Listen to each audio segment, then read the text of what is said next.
পর্যন্ত জেল হবে তার। এখন মুসলমানদের উপকার করতে গিয়ে জেলের পরিমাণটা 6 মাস করে দিয়েছে, 1.5 বছর কমিয়ে দিয়েছে। এটা উপকার হলো না অপকার হলো? দেশ সম্পত্তি দুর্নীতি তাহলে বেড়ে যাবে।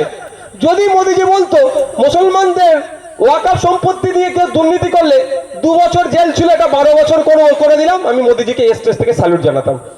তাহলে ওয়াকাফ সম্পত্তি দিয়ে কেউ তাকাতো না। হারুয়া, আপনাদের হারুয়া বিধানসভার মধ্যে পীর গোরাসাদ আব্বাসী রহমতুল্লাহ আলাইহির মাজার, কত বিঘা সম্পত্তি? 1000 বিঘা সম্পত্তি ছিল। এখন খোঁজ নিয়ে দেখুন 5 বিঘা সম্পত্তি পাবেন না। যদি ওই আইনটা করতো, ভয় সব জায়গা ছেড়ে পালাতো না? 12 বছর জেলে থাকতে হবে, মার্ডার করার মতো সমান হয়ে যাবে। করেনি। এই আইনে বলা আছে যে ইন্ডিয়ান লিমিটেশন অ্যাক্ট 1963 একটা অর্ডিনারি আইন। এই যে চাচাজির জায়গা দিয়েছে, এই জায়গায় যদি কেউ 12 বছর এরকম ভাবে থেকে যায়, চাচাজি যতই চেষ্টা করুক না কেন তাকে তুলতে পারবে না আইন অনুযায়ী। ইন্ডিয়ান লিমিটেশন অ্যাক্ট বলছে কোনো জায়গায় 12 বছরের অধিক কোনো মানুষ যদি বসবাস করে ফেলে, তার সত্তার মালিক সে হয়ে গেল। কাগজ কলম চাচার থাকলেও ও হবে না, কিন্তু বসতে দিতে হবে তাকে। কোর্ট কাছারি যাই হবে, যে 12 বছর ধরে আছে তাকে দিতেই হবে। যতই কোর্টে যাও, সুপ্রিম কোর্টে গেলেও বলবে ওই যে 12 বছর ছিল তাকে দিতে হবে জায়গা, তোমাকে কিছু জায়গা দিতেই হবে। কিন্তু এতদিন পর্যন্ত ওয়াকাফ সম্পত্তির উপরে 12 বছর কেন 22 বছর কেউ বসে থাকলে সেটা ওয়াকাফেরই হবে। শুধু ওয়াকাফের নয়, আপনাদের এখান থেকে দেগঙ্গা কতটা কাছাকাছি? দেগঙ্গার বিখ্যাত ধাম আছে না, চাকলা ধাম। চাকলা ধামের সম্পত্তির উপরে কেউ 12 বছর 22 বছর 32 বছর বসে থাকলেও জীবনে সে দাবি করতে পারবে না। ঠিক একইভাবে খ্রিস্টান, আদিবাসী, খ্রিস্টান, শিখ, জৈন, পার্সি, বিভিন্ন যে ধর্মের মানুষ আছে, ধর্মীয় সম্পত্তিতে 12 বছর কেন 22 বছর বসে থাকলেও সে দাবি করতে পারবে না। ঠিক ওয়াকাফেরও ছিল। কিন্তু মোদি আপনার উপকার করার নামে কত বড় বাঁশটা দিয়েছে আপনাদের একটু জানতে হবে তো ভাই। মোদি উপকার করছে মানে তো বাঁশ তো নিজ্ঞাত ভাবেই আছে, তাই না? ওই লিমিটেশন একটা প্রযোজ্য ছিল না। নতুন আইনে বলেছে, প্রিন্সিপাল অ্যাক্ট 1995 এর যে আইনটা ছিল তার 100 সেকশন 107 এ ছিল এটা, যে লিমিটেশন অ্যাক্ট প্রযোজ্য হবে না।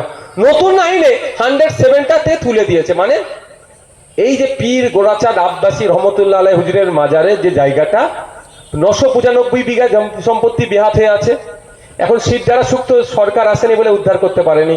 আগামী দিনে আমাদের মতো কোনো সরকার আসলে তো উদ্ধার করবো, ছাড়বো নাকি? চলো মাজারের জায়গা মাজারে ফেরত দে। মন্দিরের জায়গা দখল করে রেখে চাকলা মন্দিরের জায়গা চলো মন্দিরের জায়গা মন্দিরে ফেরত দে।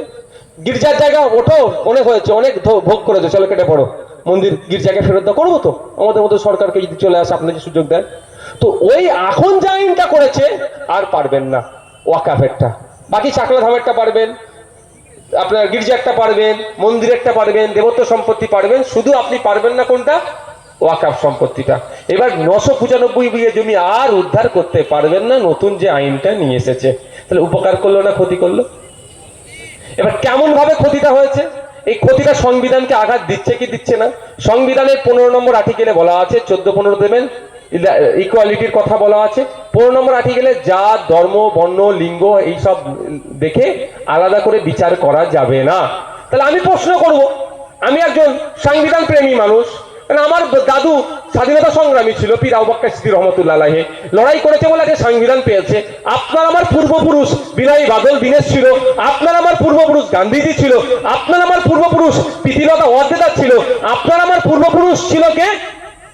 নেতাজি সুভাষচন্দ্র বোস। আপনার আমার পূর্বপুরুষরা ছিল স্বাধীনতা সংগ্রামী, তারা লড়াই করে সংবিধান দিয়েছে। সংবিধানের 15 নম্বর আর্টিকেলে ভায়োলেট হচ্ছে।